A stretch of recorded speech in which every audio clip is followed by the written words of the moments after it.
late news.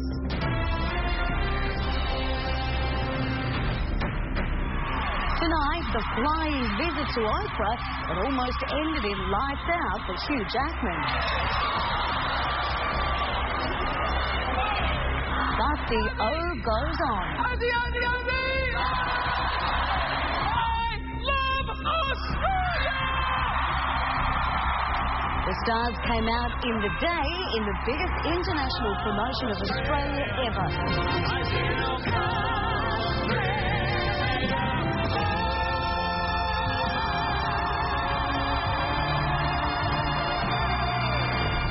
Plus, another bank glitch, accounts deleted and ATMs give cash away. And the Bali bomber's Bashir could face the death penalty. Australia's stand on his execution. Hi, I'm Adam Hawes. In sports tonight, Phil Hughes says he's ready to fire against England. Yeah, coaches, in the last couple of years, whatever people said, that's all gone. It's what happens out in the field that counts. But he may face a traditional wild whacker wicket. It's harder, it's getting better, so yeah, we think we're on the right track.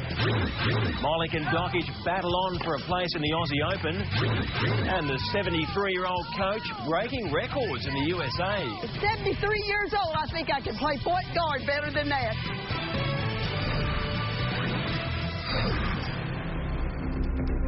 But first, Hugh Jackman has been injured in an Oprah stunt that's making news around the world tonight. 10's Lachlan Kennedy is at the Sydney Opera House, and lucky Hugh Jackman's entrance topped off an incredible day. Jackie, after months of planning, months of anticipation, millions of dollars and a whole lot of screaming, Oprah Day has finally come and gone. Sydney put on some spectacular weather for the filming of the talk show Queen's 2 Down Under episodes. And while we'll get to the morning filming in just a minute, there was some drama this afternoon. As is sometimes the way in show business, not everything went to plan. Our own Hugh Jackman earned himself a black eye after attempting a spectacular entrance. The idea was that he'd catch a flying fox from the top of the Opera House right onto the stage. But, in his own words, the excitement was too much and he hit the brakes a little late, slamming into a bar. Now, filming was stopped while he received some treatment for a cut below his right eye and for something to calm his nerves as well. He later came on and joked about the whole accident, but it clearly did rattle some of the audience members. That was shocking. I actually jumped and scratched the woman in front of me when he hit there because I was so scared. That could have been a lot worse. That the end result of that could have been awful. He could have broken his neck. Otherwise, it appeared to be a spectacular show. Olivia Newton-John was there, Nicole Kidman and her husband Keith Urban as well. U2 frontman Bono even dropped by with the Irish supergroup in town. But Oprah did put on a musical finale to rival U2. Have a listen to this.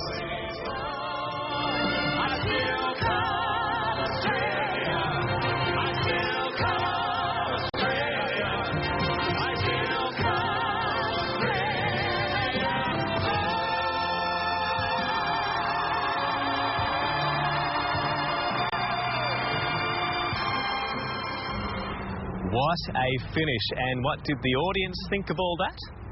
No, it was really great, yeah. We had a great time. We had the best time. It was amazing, so surreal. And for those of us who didn't score tickets to the spectacular, the wait won't be too long. Oprah's ultimate Australian adventure can be seen right here on Network 10 just next month. Jackie, it's back to you. Thanks, Lockie.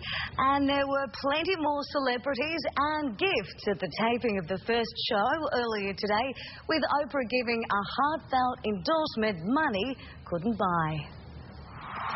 Oprah's in the house. And in her words, she was ready for a 4-hour love festival. This lucky guy got in early, but really, there's only one way to greet this crowd. This I know for sure. I love Australia!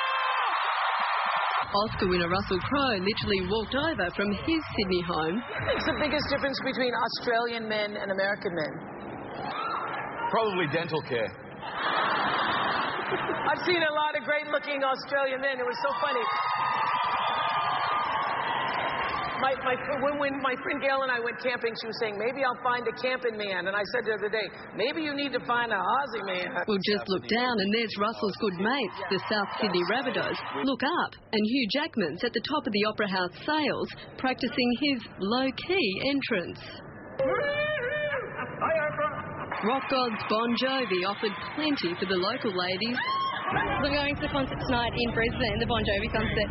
He tapped me on the shoulder and was like, oh, we'll see you tonight. Oh, yeah, righto, okay. While Jay-Z made everyone teary, surprising Canterbury boys high with new computers. The giveaways just kept coming. And we get a pearl. And John Bon Jovi sang and he rocked the house with Jay-Z. Giving away $250,000 to a cancer victim and his family. It's just sensational. Who would give Gail a cuddle and I got so proud. But perhaps the biggest gift was her new Aussie ambassadors. So joining the 6,000 locals were 302 of Oprah's ultimate fans. And of those, 200 had never left America before. They will be ambassadors for life. None bigger than the lady herself, who throughout today's shows wore a necklace given to her by Aboriginal elders. It was given to her by Rita's auntie Judy while she was a little room. She shares the Aussie love with her global audience next month. You've got to come to Australia! Ali Donaldson, 10 News. Tourism officials say the Oprah Odyssey will have a bigger impact on visitor numbers than any marketing campaign in the country's history. Australia's $5 million investment is already multiplying rapidly. It's the 9-day roadshow set to catapult Australia to global stardom. On display, 25 of our most magical destinations, including Sydney's Harbour Bridge, Byron Bay, Uluru, Hamilton Island and Melbourne, all heartily endorsed by the TV Queen, whose 4 Australian shows will be beamed to 145 countries. 4 hours of a love festival for this country. You will never know who will see that show and have that seed planted with them. Already, Oprah's sales pitch has dwarfed every national marketing campaign which has gone before it. Tonight's top story. Oprah on top of the world. For their $5 million investment, taxpayers have so far enjoyed a return of $71 million locally, plus a further $14 million in the US. It's immeasurable. I mean, you cannot buy that television, and plus I think the testimonials of those 302 audience members telling their story about Australia, that's just incredible stuff. And I've absolutely no doubt in my mind that this is the best marketing expenditure that we could make. It's going to be more valuable than anything that Qantas will do. The true benefit won't be known until the shows are put to air next month, but already this is being hailed the best ever investment in Australian tourism. In the US alone, 40 million viewers will tune in every week. Aren't you glad I liked it? Oh, thank goodness. Imagine. We couldn't have pulled the campaign now. Matt Doran, 10 News. WikiLeaks founder Julian Assange is about to appear in a London court asking for bail and fighting an extradition order to Sweden. Earlier today, supporters gathered in Sydney with at least 4 people arrested.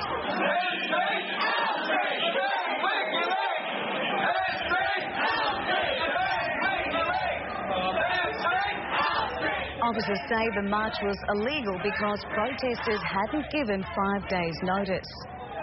The Bali bombers' spiritual leader could face the death penalty. Abu Bakr Bashir is to stand trial on terror charges, but Australia won't support his execution. Their investigation complete, Indonesian police deliver the militant Muslim cleric to the prosecutor's office in Jakarta. Abu Bakr Bashir is long suspected of being the driving force for extremists in Indonesia. The defendant is charged with multiple counts of terrorism articles that carry a death penalty. Seized weapons and ammunition form a key part of the case against Bashir. He was jailed for his part in the Bali bombing. Its victims forever remembered at the memorial on the site of the Sari Club. So many people died, so there needs to be justice for it. I think if you look at that board, I mean, we're showing 88 people died. The firebrand cleric was released on appeal after serving 2 years. Police more confident of their case this time. This arrest is a very important part of combating terrorism, and I think all Australians certainly would welcome his arrest. The opposition praises the work of Indonesian police, but like the government is not calling for Bashir's execution. As a matter of principle, in Australia we do not support the death penalty, but that is a matter for the Indonesian legal system. A court will now assess the evidence and set a trial date. This time Bashir is accused not of inspiring terrorism, but of actually setting up and funding a cell in westernmost Aceh province. Dozens of suspects have been arrested, their plans to assassinate the president and storm a luxury hotel thwarted. Paul Bongiorno, 10 News. The British tabloids are in a spin over Shane Warne and Liz Hurley, reporting they're in love and it's much more than a fling. But there's been bad news for Hurley, with claims she's facing a very costly divorce. Emerging from his Brighton mansion, the Spin King turned talk show host packed his large suitcase into the boot of his Mercedes. Seemingly calm and relaxed, he retrieved a few valuables from his other Mercedes and returned inside to collect yet another large bag and backpack. Got a bit of luggage there. Where are you going? This one resembling a cricket bag, also appearing heavy. With plenty of baggage in tow, he reversed out through the large ironed gates and sped off. Earlier, his assistant arrived, but, just like Warney, was tight-lipped. Speculation surrounding Shane Warne's liaison with Liz Hurley continues to make headlines. UK tabloids report the former model faces a multi-million-dollar payout and divorce lawyers are being called in, while the cricket star is described as being brazen and brash. Amid gossip about the new relationship, punters are flocking to bet on Warney making a comeback during the Ashes series, his return paying $3.75. Just where he turns up next is anyone's bet. At this stage, the hosting seat seems the most likely option. Melanie Davies, 10 News.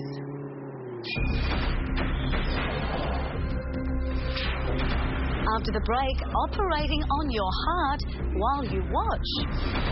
Plus, luxury hotel shamed, what the forensic cleaner found. Skin, fluff, dust mites.